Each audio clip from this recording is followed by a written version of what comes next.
어떻게 잘 배출을 시킬 거냐. 몸속에 있는 독소를 배출하는 과정에는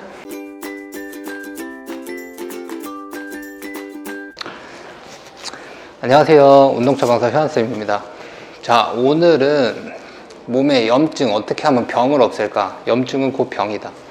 그래서 세 번째 시간으로 우리 저번 시간에 첫 번째 시간에는 수분, 물에 있는 노폐물을 배출할 수 있는 요인들이 어떻게 몸에 잘 흡수되냐, 두 번째 시간에는 음식, 어떻게 하면 먹는 걸로 해서 몸에 찌꺼기, 독소를 많이 남기지 않겠느냐, 이 두 가지에 대해서 생각을 해봤고, 오늘 시간은 그러면 배출, 어떻게 잘 배출할 거냐 이거예요.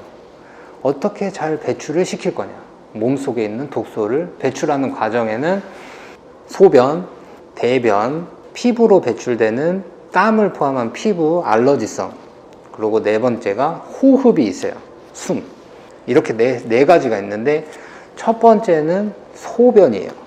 자, 그럼 소변이 어떻게 잘 배출되고 있는지 살펴보는 기준은 제가 그때 제 블로그에도 한번 정리를 해놨던 글이 있어요. 밑에다 또 링크해서 넣어놓을 테니까 필요하신 분들은 한번 찾아보시고, 소변은 기본적으로 한 번 배출될 때 150ml에서 약 300ml 정도가 배출이 돼요.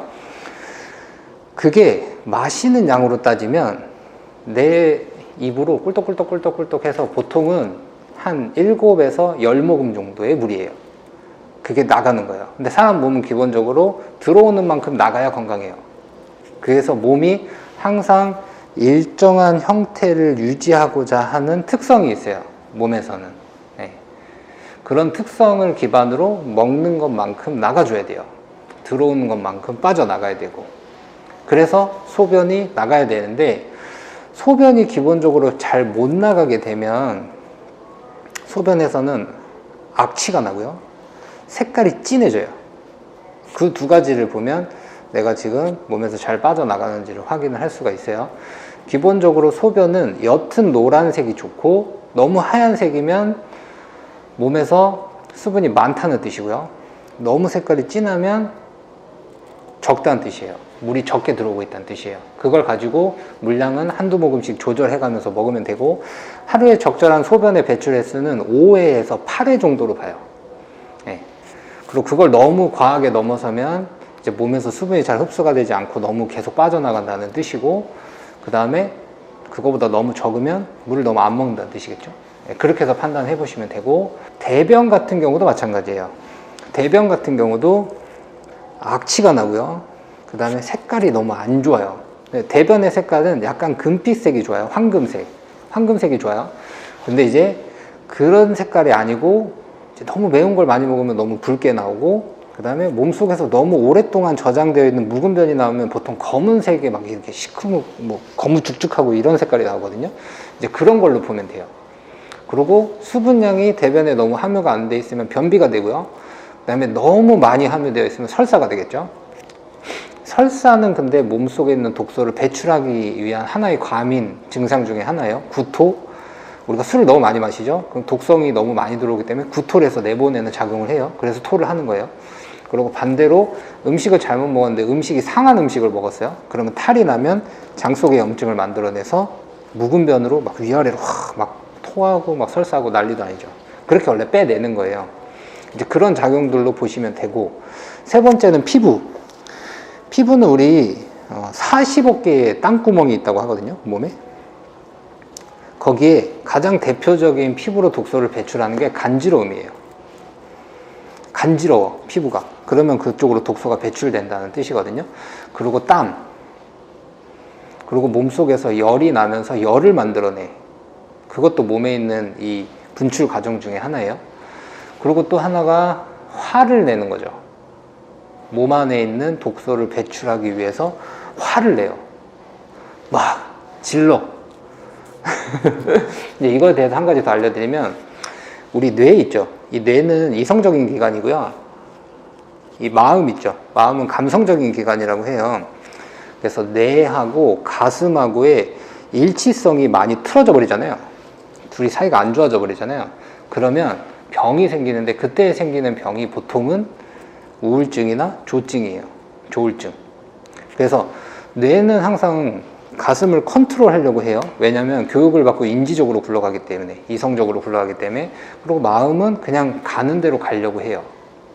근데 얘를 너무 강하게 억제하잖아요. 그러면 우울증이 생긴다고 하고요. 얘를 너무 그냥 놔주죠. 그러면 조증이 생겨요. 기분에 너무 휩쓸려요. 이런 증상이 생기기도 하거든요. 그래서 어느 정도 얘랑 이렇게 맞춰주는 작업이 필요해요. 그런 걸 하는 게 정신과 치료예요.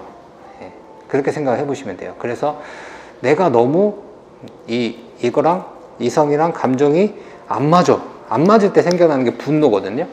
그래서 분노를 표출하면서 과민 반응, 몸에 있는 독소를 배출하고 이 두 개를 맞추려고 하는 작용을 하는 거예요, 스스로가. 이제 그때 너무 그거를 행동이나 말로 배출을 하면 주변 사람들이 상처를 받으니까 그때 하나의 방법으로 적기도 해요. 적는 방법의 치료법이 하나가 있거든요. 생각나거나 감정을 글로 표현하고 그 글을 바로 없애버리는 거죠. 분출을 하는 걸 막지는 않았고 분출을 해냈고 바로 없애버리는 거예요. 이렇게 치료를 하는 정신과 치료 방법이 있거든요. 그런 것도 한번 생각해 보시면 도움이 될 것 같아요. 그리고 또 하나 좋은 게 운동이죠. 운동을 하게 되면 기본적으로 몸에서는 열이라는 걸 발생을 시켜요. 근데 그 열을 발생시키는 작은 단위가 미토콘드리아라고 하는 게 있거든요. 근데 거기에서 에너지를 발생하는 거예요. 근데 재밌는 게 운동을 계속 조금씩 하고 살면 미토콘드리아의 개수가 많아지고요. 그럼 몸에서 열을 낼 수 있는, 힘을 낼 수 있는 기관들이, 작은 세포들이 많아진다는 뜻이죠. 근데 그게 보통 큰 근육들에 많이 포진되어 있다. 그래서 허벅지 운동, 엉덩이 운동을 많이 해라, 이렇게 표현을 하는 거예요. 그래서 스쿼트가 좋다, 런지가 좋다, 이렇게 말을 하는 거고. 그래서 나이가 들수록 미토콘드리아의 개수는 줄어드는데 운동을 하면 그 개수를 늘릴 수 있다. 그리고 당연히 에너지원이 몸에서 발생을 하니까 땀을 내거나 몸속에 있는 독소 배출이 용이해지는 거죠. 그 원리로도 운동을 하는 거예요. 뭐 근력, 근파워, 근지구력, 뭐 관절의 회복 기능, 이런 것도 운동의 목표가 될 수 있지만 기본적으로는 미토콘드리아, 열을 발생하는 주체의 세포들을 만들어내기 위해서 운동을 한다. 이런 것도 하나의 개념이 될 수가 있어요. 그래서 운동을 하는 거예요. 그렇게 해서 땀 배출까지 이루어진다. 그러면 적절하게 운동을 어느 정도나 어떻게 얼마나 해야 되냐, 이제 이런 것들은 또 다음 시간에 한번 자세히 한번 좀 다뤄보자고요. 그래서 기본적으로는 배출 과정 여기까지 하게 됐어요. 그럼 소변, 대변, 피부, 그다음에 땀. 그리고 기본적으로 팁을 하나 드리면, 피부에서 독소 배출할 때 간지럽잖아요. 그때 이제 자가 면역이 상실되는 기능이 아토피거든요. 막 긁어가지고 피부가 다 염증이 일어나 버리는 거. 그래서 막 스테로이드 연고 바르고 그러잖아요. 근데 피부를 이렇게 들어주죠. 그래서 체내 순환을 도와주면 피부를 막 이렇게 긁는 것보다 독소 배출이 더 용이해져요. 피부를 이렇게 들어준다. 이렇게. 네. 그런 것도 하나의 방법이 될 수 있으니까 참고해 보시면 좋을 것 같고요. 우선 우리 다음 시간에는, 이제 오늘은 여기까지 할 거고, 다음 시간에는 뭘 해볼 거냐면 이제 호흡법에 대해서 들어갈 건데, 호흡법은 제가 가르치는 거는 기본적으로 호흡근 사용하는 거랑, 그 다음에 단전을 이용해서 숨을 어떻게 몸 곳곳으로 돌려볼 수 있냐, 이제 그걸 하고, 그 다음에 운동을 할 때 어떻게 몸 곳곳으로 혈액이 이동되고 운동을 하면서 호흡이 돌 수 있냐, 이제 이거에 대해서 가르칠 건데, 여기까지 좀 잘 따라오세요. 호흡까지 하면 어느 정도 될 것 같아요. 이제 그 다음에는 뭐 가볍게 호흡이 다 돌고 나면 뭐 운동과 산책, 뭐 웃음, 비타민, 생각 정리하기, 그 다음에 제일 이제 마지막에 수면, 이 교육은 그냥 한 번에 같이 해버리면 될 것 같고요. 그 정도 하면 어느 정도 기초 틀은 다 만든 것 같아요. 그래서 지금 이 영상을 보고 계시는 분들 중에서 자기 몸에 병이 있거나 혹은 문제가 있거나 그러면 꼭 이 만성염증, 몸에 있는 염증, 이 병에 대해서 내 몸에서 체크해 봐야 될 것들, 영상, 그 전 영상들도 이렇게 링크 올려 놓을 테니까 한 번씩 참고해 보시고 잘 따라오십시오. 자, 오늘 여기까지 하겠습니다. 감사합니다.